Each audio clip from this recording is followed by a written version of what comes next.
सुनहरा दौर है तो आपके घर तक क्यों नहीं पहुंचा, प्रियंका गांधी ने कहा। कांग्रेस सरकार गेहूं का 2600 रुपए और धान का 2500 रुपए समर्थन मूल्य देगी।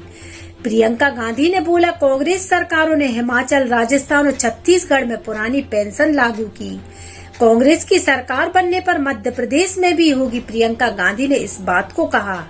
भाजपा ने 18 साल महिला को बेवकूफ बनाए और चुनाव से 2 महीने पहले स्कीम लेकर आ गए। प्रियंका गांधी ने बोला, सरकार से जनता की उम्मीद होती है कि रोजगार मिले, महंगाई से राहत मिले और सुरक्षा मिले। हमारी गारंटी पर इसलिए भरोसा कीजिए क्योंकि कमलनाथ जी ने 15 महीने में गारंटियां पूरी करके दिखाई। प्रियंका गांधी ने कहा।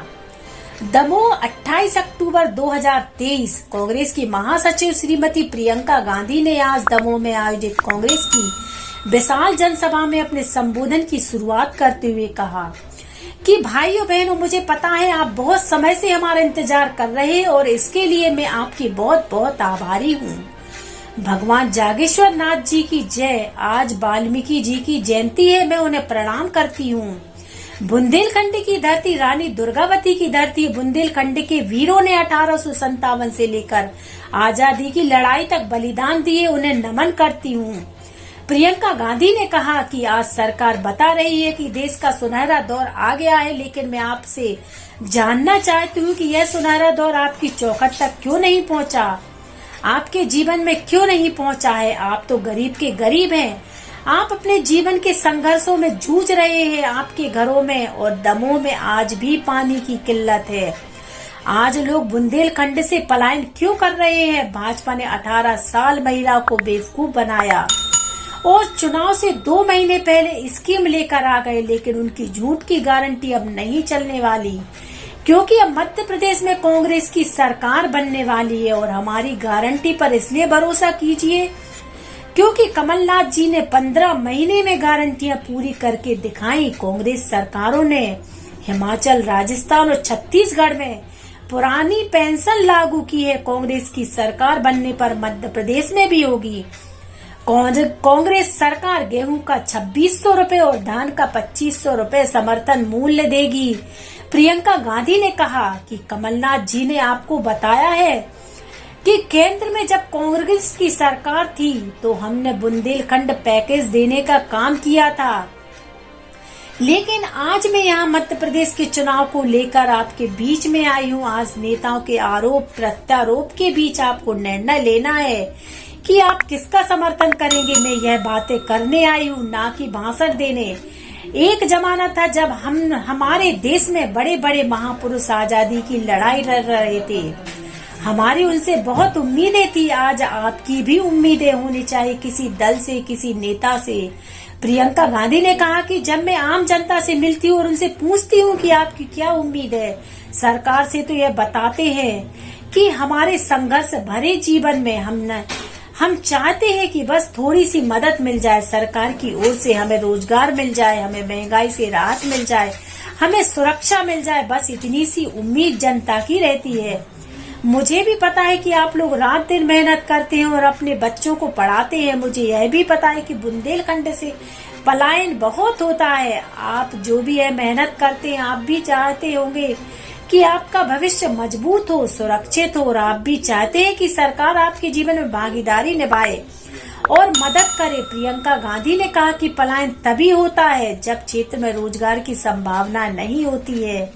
और आपने क्या कभी सोचा कि 45 सालों में सबसे ज्यादा बेरोजगारी आज देश और इस प्रदेश में है।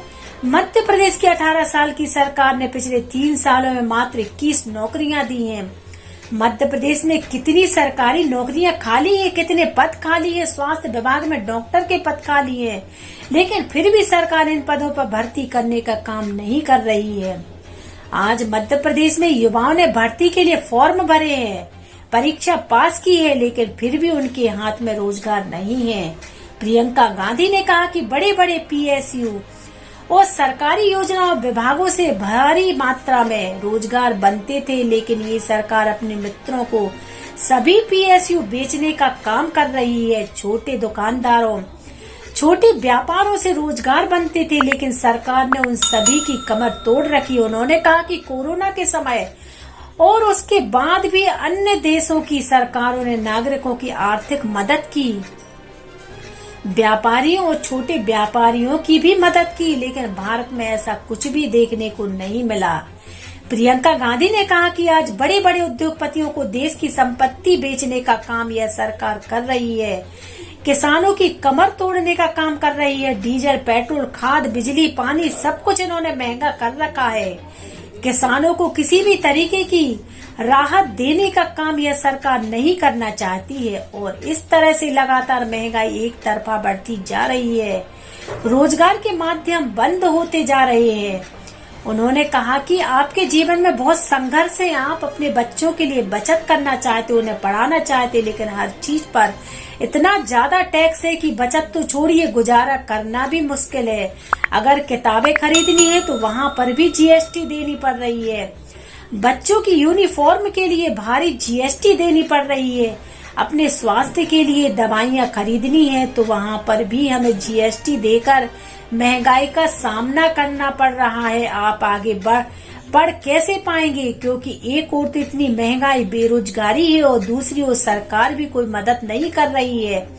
प्रियंका गांधी ने कहा कि आज सरकारी नौकरी करने वाले कर्मचारियों की केवल एक ही मांग है, उनकी पुरानी पेंशन को बहाल किया जाए। आपकी इन मांगों पर आज की सरकार कहती है कि उनके पास पैसे नहीं है, लेकिन दूसरी ओर अडानी जी के कर्ज को माफ करने के लिए सरकार के पास पैसे है। इस सरकार के पास किसानों का कर्ज माफ करने के लिए भी पैसे नहीं है। आज से ये सरकार केवल इवेंट करती है और बताती है कि बड़े बड़े काम हो रहे हैं। मैं आज आपसे पूछना चाहती हूँ कि पिछले 18 साल से भाजपा की सरकार आपके प्रदेश में है, क्या आपके जीवन में कोई बड़ी तरक्की हुई है?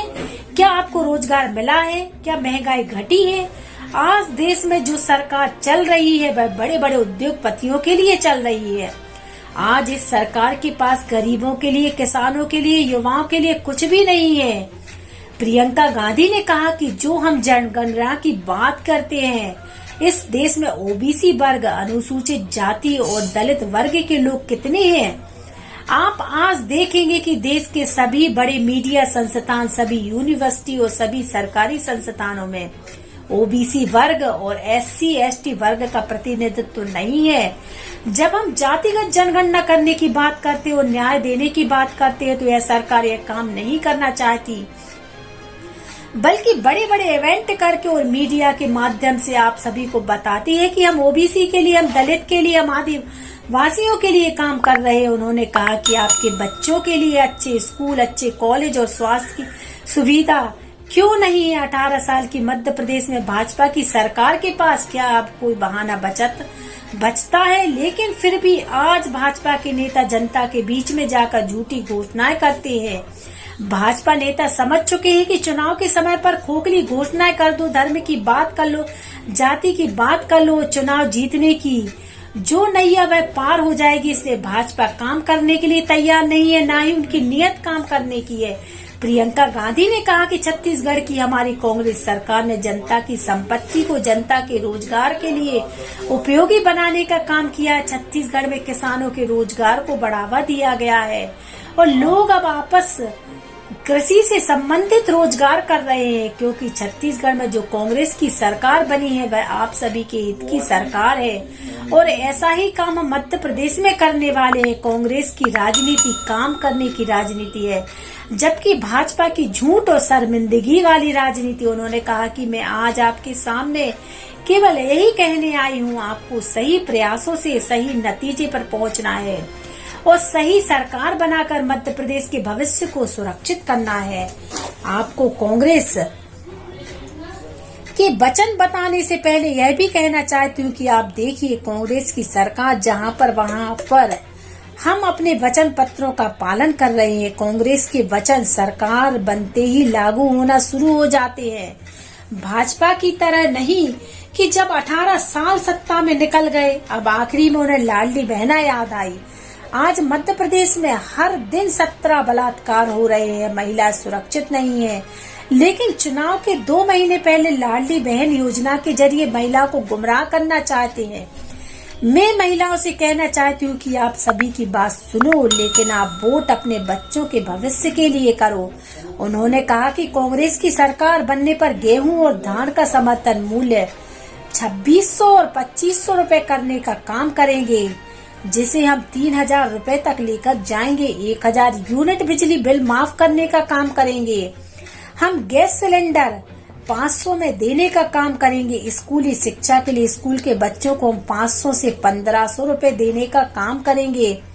मध्य प्रदेश की सरकार के 220 घोटाले हमारे सामने। भाजपा शासन और अंग्रेजी शासन में कोई अंतर नहीं बचा है। मैं आज दमोह की धरती पर आपसे वोट मांगने नहीं आई हूँ, क्योंकि मुझे पता है कि जब आप सोच विचार करके 17 तारीख को वोट देने जाएंगे तो वोट तो आप कांग्रेस को ही वोट करेंगे ही। और हमारे वचन पत्र को ध्यान में रखकर जब आप वोट करेंगे तो अपने आगे आने वाली पीढ़ियों और प्रदेश के भविष्य को भी सुरक्षित करने का काम करेंगे और अपने बुंदेलखंड को सुरक्षित रखने का काम भी करेंगे। सभा को मध्य प्रदेश कांग्रेस कमेटी के अध्यक्ष श्री कमलनाथ तथा दमोह विधानसभा से कांग्रेस प्रत्याशी अजय टंडन समेत अन्य कई नेताओं ने भी संबोधित किया। सभा में प्रमुख रूप से पूर्व केंद्रीय मंत्री तथा प्रदेश कांग्रेस के पूर्व अध्यक्ष श्री सुरेश पचौरी, कांग्रेस के राष्ट्रीय सचिव तथा प्रदेश के सह प्रभारी सीपी मित्तल, मध्य प्रदेश कांग्रेस कमेटी के प्रवक्ता तथा जनसभा के मीडिया प्रभारी डॉक्टर संदीप सबलोग व संभागीय प्रवक्ता अभिषेक वीरेंद्र गौर समेत प्रांतीय एवं